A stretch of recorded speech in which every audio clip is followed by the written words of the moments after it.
And impact में आपका स्वागत है। मैं हूं मनोज सैनी। कांग्रेस में होगा बदलाव, अब होगा बदलाव। बदलाव तो कई बार हो चुका है, लेकिन इस बार का बदलाव कुछ अलग दिखाई दे रहा है, क्योंकि 2023 पर नजर है कांग्रेस की। लेकिन इस बीच में कई सारी बातें उठी कि कमलनाथ दिल्ली जाएंगे, मध्य प्रदेश में रहेंगे, लेकिन अब स्थितियां साफ दिखाई दे रही है। लगातार चलने वाली बैठकों के साथ अब ये मंथन होगा, ये बात बाहर आएगी कि कैसे छोटे इकाई को मजबूत बनाने पर काम हो और सभी वर्गों को कैसे साधा जाए। परफॉर्मेंस सुधारने पर भी फोकस है अब कांग्रेस का, और प्रयास ये चल रहे हैं कि कांग्रेस की जो 4 दिनों तक चलने वाली चिंतन मनन बैठक है, इसमें कहीं कुछ नया निकलकर सामने आ जाए और नया एक बदलाव देखने को मिले। चुनाव की तैयारियों पर भी चर्चा चल रही है, विधानसभा उपचुनाव पर भी चर्चा चल रही है। पृथ्वीपुर, जोबट और रेगांव जहां उपचुनाव होना है, वहां पर रणनीति बन रही है। खंडवा लोकसभा उपचुनाव पर जो प्लान है उसमें साफ है कि शायद अरुण यादव वहां से प्रत्याशी होंगे। इसी तरह हम देखें तो पृथ्वीपुर से भी लगभग तय है, ब्रजेश बिरेन सिंह राठौर के बेटे वहां से चुनाव लड़ेंगे, वो अपनी तैयारियां भी कर रहे हैं। पर बाकी 2 सीटों पर कौन होगा, इस तरह की तमाम बातें हैं। और बदलाव के बाद जो कोर ग्रुप के पदाधिकारी हैं वो अलग अलग जिलाध्यक्षों से भी चर्चा करेंगे। संगठन को मजबूत करने की तैयारी, क्षेत्रीय सामाजिक संतुलन बनाने पर भी कांग्रेस का फोकस है। सोशल इंजीनियरिंग पर को आधार बनाएगी कांग्रेस। क्या है प्लान कांग्रेस का, जरा सुन लेते हैं क्या कह रहे हैं मीडिया विभाग के उपाध्यक्ष भूपेंद्र सिंह। सुनिए, भूपेंद्र गुप्ता जी सुनिए। आज से प्रदेश कांग्रेस अध्यक्ष कमलनाथ जी की मैराथन बैठकें शुरू हो रही हैं। इसमें जो है उपचुनाव की तैयारी, उपचुनाव के उम्मीदवारों के चयन की प्रक्रिया और पूरे प्रदेश में जो महंगाई की जबरदस्त मार हो रही है, ऐसी परिस्थितियों में प्रदेश की जनता के सामने जो चुनौतियां और जो दिक्कतें हैं, इन सारी चुनौतियों को लेकर हमारी मैराथन बैठकें होंगी। हमारे जो विभिन्न विभाग हैं, विभिन्न जो सेल हैं, प्रकोष्ठ हैं, मोर्चा संगठन है, उनको कैसे इस तैयारी में झोंकना है और आने वाले चुनाव में हमें जीत हासिल करनी है। चलिए, तो कह रहे हैं भूपेंद्र गुप्ता जी कि आने वाले चुनाव में जीत हासिल करना है और यही हमारा मुद्दा है। इस पर चिंतन मनन चल रहा है। 4 दिन तक ये बैठकें चलेंगी और बैठकों के बाद मंथन से कौन सा अमृत निकलेगा, इस पर नजर रहेगी। हमारे संवाददाता, हमारे ब्यूरो चीफ संदीप मिश्रा हमारे साथ जुड़ रहे हैं, उनसे और समझेंगे कि आखिर इन बैठकों में क्या निकलकर सामने आने वाला है। क्या दमोह के बाद से कांग्रेस को लगता है कि इसी लाइन पर आगे चला जाए? संदीप, क्या कहेंगे आप, किस तरह से कांग्रेस आगे बढ़ती हुई नजर आ रही? संदीप,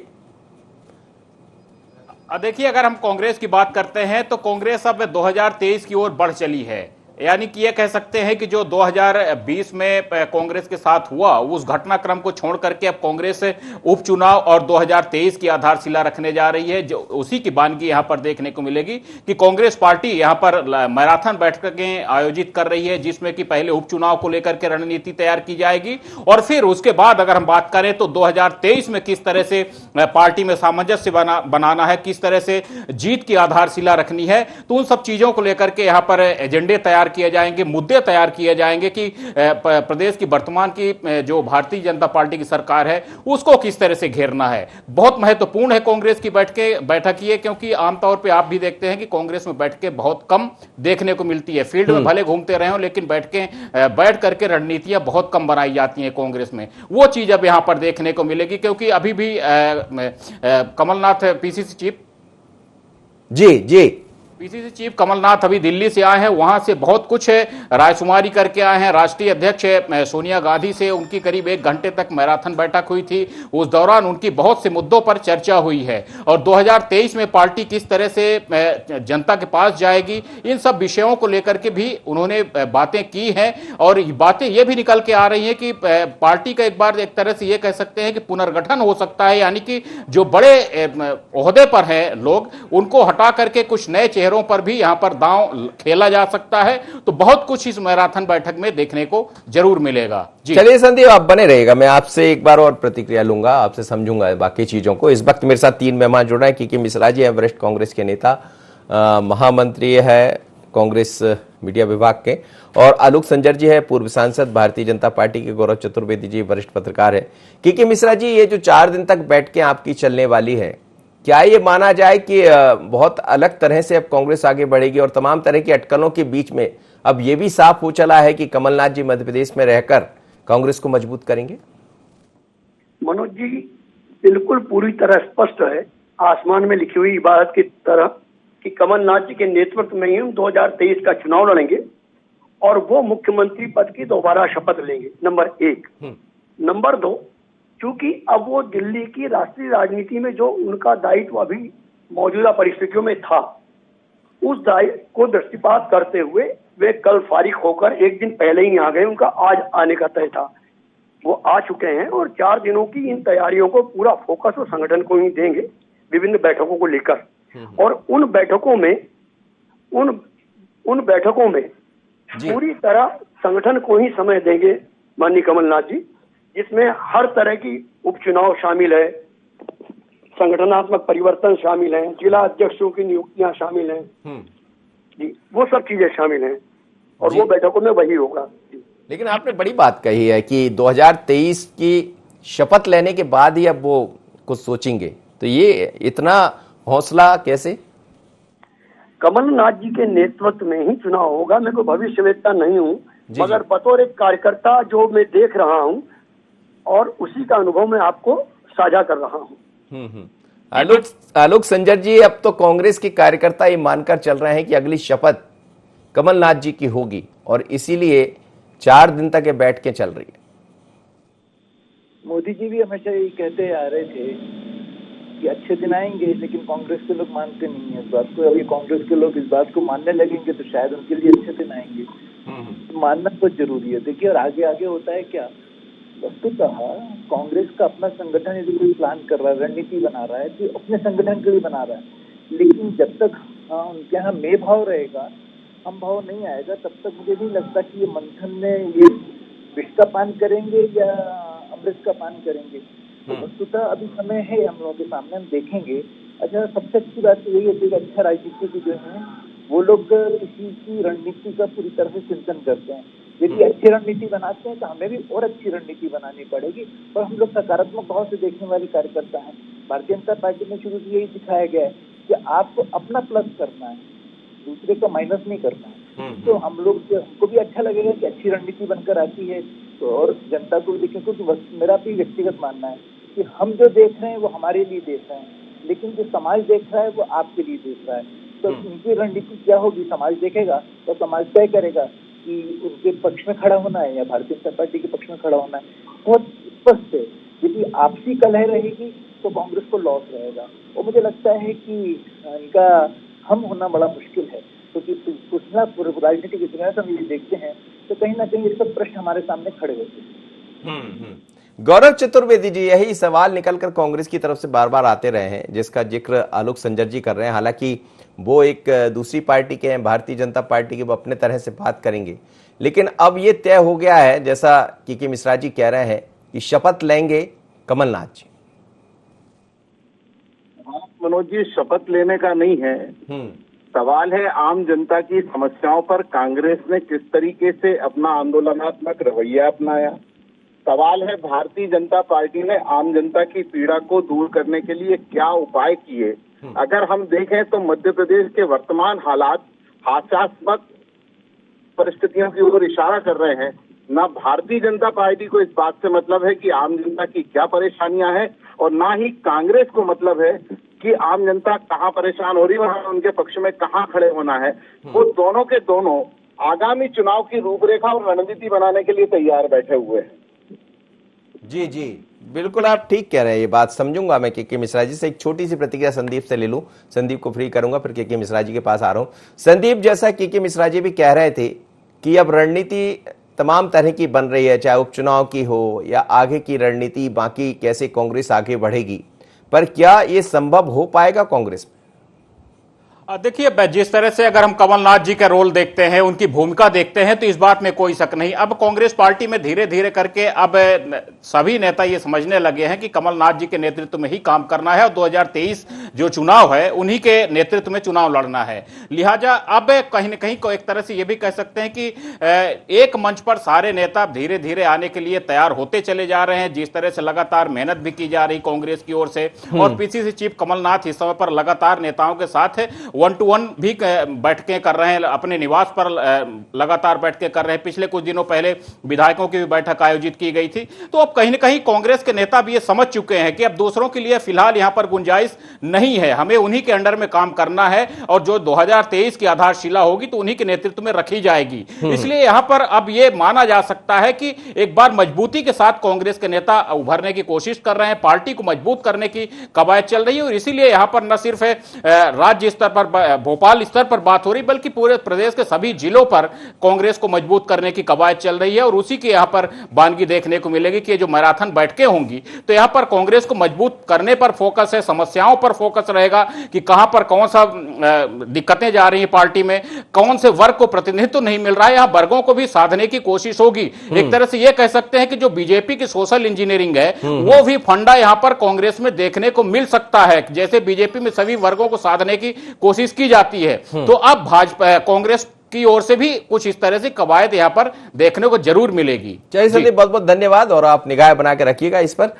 के मिश्रा जी, कुछ सवाल है, जैसा गौरव चतुर्वेदी भी कह रहे थे, यही है कि पार्टी के भीतर जब सब एक बैठते तो क्या ये मैसेज देने में आप लगभग कामयाब होते नजर आ रहे हैं कि कमलनाथ जी के साथ आगे बढ़ना, जैसा आपने भी कहा, और इस मैसेज से बाकी जो कमियां हैं वो दूर हो जाएगी? देखिए, जब गौरव जी की चिंता लाजमी है और उन्होंने, चाहे वो आलोक संजर जी हो या के मिश्रा जैसा छोटा कार्यकर्ता हो, उनको आईना दिखाने की कोशिश की है। और मैं ऐसा मानता हूं कि जब तक चौथा स्तंभ, मध्य प्रदेश में लगभग दो ही बड़ी पार्टियां हैं, भाजपा और कांग्रेस, तो मैं दो ही संदर्भों में बात करूंगा कि जब तक चौथा स्तंभ स्पष्ट तौर पर अपनी बात नहीं करेगा, हमें मार्गदर्शित नहीं करेगा, तब तक हम लोग भी अपनी चाल को नहीं सुधार पाएंगे। तो गौरव जी की बात अपने आप में एक मायने रखती है और पूरी तरह कांग्रेस पार्टी कोशिश करेगी और कर भी रही है। तो उनकी आकांक्षाओं पर कम से कम मैं अपनी पार्टी की ओर से आश्वस्त करता हूं कि हम खड़े उतरने की कोशिश करेंगे और कर भी रहे हैं। जी जी, लेकिन जो सोशल इंजीनियरिंग की बात कही जा रही है कि सभी वर्गों को साधना, सबके साथ आगे बढ़ना, हालांकि कांग्रेस ये करती रही है, पर कुछ चीजों में कमी आई, कई जगह से आपका वोट बैंक खिसका भी, जो कभी आपका रहा करता था वो भारतीय जनता पार्टी का हो गया, 2018 में कुछ वापस भी आया। तो ये जो सोशल इंजीनियरिंग है, इस पर भी एक अलग तरह से चर्चा होगी इस बैठक में? बिल्कुल, देखिए, सोशल इंजीनियरिंग मनोज जी आज की सामयिक आवश्यकता है। जब पूरे देश में एक सोशल इंजीनियरिंग की बयार चल रही है तो कांग्रेस पार्टी उससे विमुख नहीं हो सकती। नंबर एक, सोशल इंजीनियरिंग और सोशल मीडिया दोनों ही आज चुनौती हैं जी। जो सोशल इंजीनियरिंग पहले कामयाब नहीं होती थी वह अब कामयाब होती दिखाई दे रही है। जो सोशल मीडिया एक वक्त पर भारतीय जनता पार्टी और नरेंद्र मोदी जी की सरकार बनाने में मदद करता था, अब उस मदद से जो सरकार बना पाए अब वही सोशल मीडिया को दबाने की कोशिश कर रहे हैं। तो कहीं ना कहीं वो सोशल मीडिया भी सरकार के खिलाफ जा रहा है या नौजवान जा रहा है। तो वक्त परिवर्तनशील है, समय हम सभी को सुधरने के लिए माकूल प्रबंध करता है, वो करना भी चाहिए। बिल्कुल। आलोक संजर जी, समय जो है वो सब कुछ बदल देता है, के मिश्रा जी कह रहे हैं। समय के साथ थोड़ा सा आपको भी बदलने की आवश्यकता होगी, क्योंकि जो दाम बढ़े हैं, महंगाई जैसे मुद्दे, और ये जो बैठक चल रही है इसमें ये सब मुद्दों पर भी चर्चा होगी। कांग्रेस प्लान भी ये कर रही है कि किस तरह सरकार को घेरा जाए। निश्चित रूप से विपक्ष का काम ही है सरकार को घेरना, और घेरना भी चाहिए और बहुत अच्छे ढंग से घेरना चाहिए। लेकिन वस्तुतः जो महंगाई है और जो अन्य समस्याएं भी हमारे सामने सुरक्षा की तरफ मुंह फैला रही हैं, उसके पीछे कारण सिर्फ ये है कि अभी आप सबने देखा कि पूरे हिंदुस्तान में नहीं, समूचे विश्व में जहां जहां जिस देश की जो सरकार है वो परेशान इसलिए है क्योंकि महंगाई ने वर्तमान परिस्थितियों को देखते हुए बढ़ी है। सीधा सा बात है, हमारे परिवार में भी कभी कोई परेशानी आ जाती है तो हमारी अर्थव्यवस्था बिगड़ती है। लेकिन जहां तक सवाल है कांग्रेस और बीजेपी का, तो मेरा अपना मानना है कि यदि हमारे स्वयं के स्वार्थ रहेंगे तो कठिनाई रहेगी, लेकिन वही स्वार्थों को यदि हम अनदेखा करते हैं, हम उसको संगठन का स्वार्थ मानते हैं, तो फिर निश्चित रूप से ठीक होगा। जैसा कि अभी आपने बताया कि 4 दिन की मैराथन बैठक होने वाली है, लेकिन यदि वो एक बैठक हो रही है तो मेरे को लगता है कि ये कांग्रेस के हित में होगा। लेकिन उस मैराथन के साथ साथ दूसरी मैराथन बैठक के अंदर कमरे में चुपचाप भी हो रही होंगी, तो वो निश्चित रूप से कमलनाथ जी को चिन्हित करेंगी और कमलनाथ जी को नुकसान पहुंचाने का काम करेंगी। हमें कांग्रेस संगठन से लेना नहीं, मैंने कहा ना, हमको उनसे पॉजिटिविटी उनसे प्राप्त करनी है। भारतीय जनता पार्टी ये देखेगी कि उनकी क्या रणनीतियां सामने आएगी, चौथा संभव रणनीति सामने लेकर आएगा। तो रणनीति का हमको भी, जब क्योंकि मैदान में रहना है, तो उनके पास क्या अस्त्र शस्त्र हैं, हमको सब तैयार करने पड़ेंगे। तो उनकी रणनीति, उनकी इस बैठक के माध्यम से हमको भी लाभ होने वाला है, इसलिए हम सकारात्मक रूप से इस बैठक को ले रहे हैं। चलिए, बड़ी अच्छी खूबसूरत बात आपने कही है गौरव जी। ये समझ तो आ रहा है कि कई दिनों से दिल्ली में थे कमलनाथ जी, और दिल्ली में जो भी आला कमान से बात हुई हो या तमाम तरह की अटकलें चली कि क्या दिल्ली चले जाएंगे कमलनाथ जी, वहां भी एक जिम्मेदारी उनको मिल सकती है, और वो इसका दम रखते हैं। लेकिन क्या मध्य प्रदेश की कांग्रेस या मध्य प्रदेश को लेकर आला कमान भी ये समझ गया है कि बिना कमलनाथ जी के कुछ भी संभव नहीं है, एक ही व्यक्ति है जो सबको साध सकता है और उनके साथ ही आगे बढ़ सकते हैं? क्योंकि ये तो साफ है कि कम से कम सामने से आंखें दिखाने की हिम्मत तो कांग्रेस में कमलनाथ जी के रहते हुए किसी में नहीं है। मनोज जी, आज मध्य प्रदेश में कमलनाथ और दिग्विजय सिंह जी के अलावा कौन सा नेता बचा है जो कांग्रेस को चला सके? कांग्रेस की पूरी सेकेंड लीडरशिप पूरी खत्म पड़ी हुई है या खत्म कर दी गई है।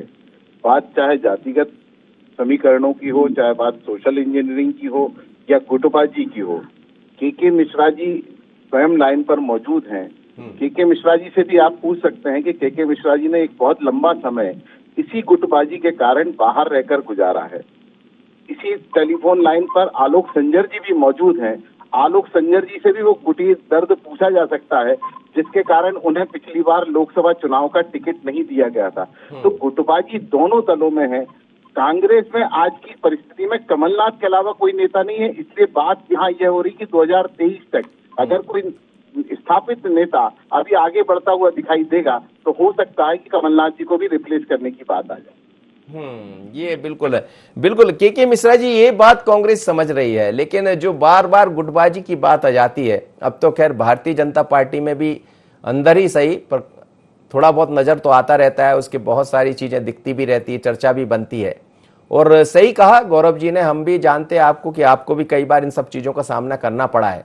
पर एक जो अलग कांग्रेस अब बनने वाली है, जिसकी चर्चा होने वाली इन 4 दिनों में, इन सब चीजों से कहीं पार पा जाएगी?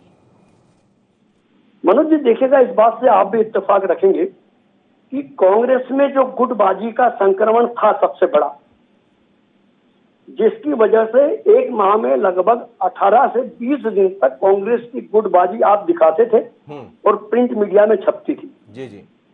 वह संक्रमण अब भारतीय जनता पार्टी में ट्रांसफर हो चुका है, और आप देख रहे हैं कि भारतीय जनता पार्टी के वे कद्दावर नेता और वे कद्दावर कार्यकर्ता जिन्होंने तपस्या से भारतीय जनता जनसंघ से भारतीय जनता पार्टी बनाया है, वे तमाम उस संक्रमण से प्रताड़ित हैं।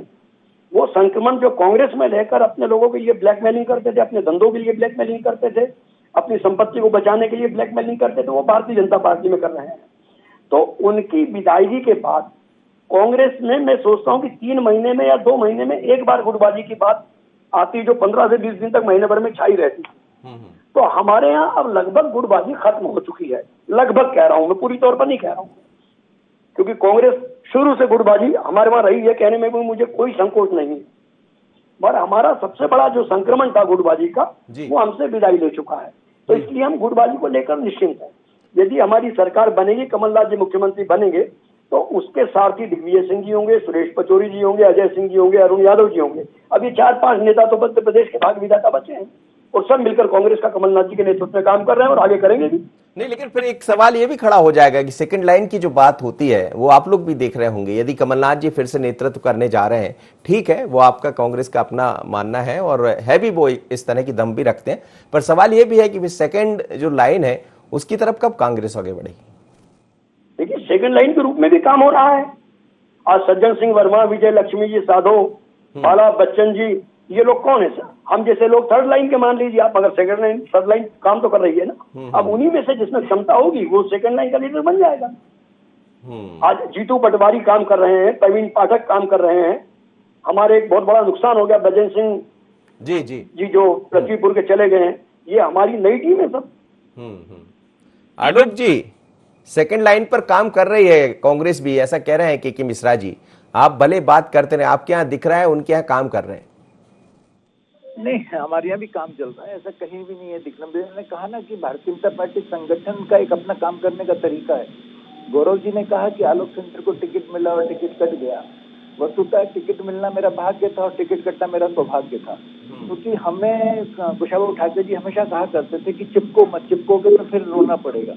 तो वस्तुतः हमें जो काम संगठन देता है वो काम हमारे लिए सर्वोपरि होता है, वो हमारे लिए सौभाग्य का विषय होता है। पार्टी ने कुछ और तय करा, उससे हमको बहुत सारे लाभ मिले जिसको हम नहीं देख सकते हैं, लेकिन संगठन उसको देख सकता है। नहीं, अब वो बात अलग है ना। मेरे साथ दोनों जो नेता जुड़े हैं, चाहे के मिश्रा जी की बात करें, आपकी, आप दोनों समर्पित कार्यकर्ता है, समर्पित नेता है कांग्रेस भारतीय जनता पार्टी के।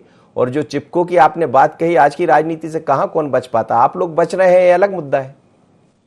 हमें कुछ संगठन ने सिखाया शुरू से कि डर्टी पॉलिटिक्स से दूर रहना, और डर्टी पॉलिटिक्स से दूर रहने का परिणाम सार्थक ही आते हैं। बहुत जरूरी, हमसे ज्यादा काम करने वाले लोग आज पार्षद नहीं बन पाए हैं और अब एक छोटे से कार्यकर्ता सांसद तक पहुंच गए।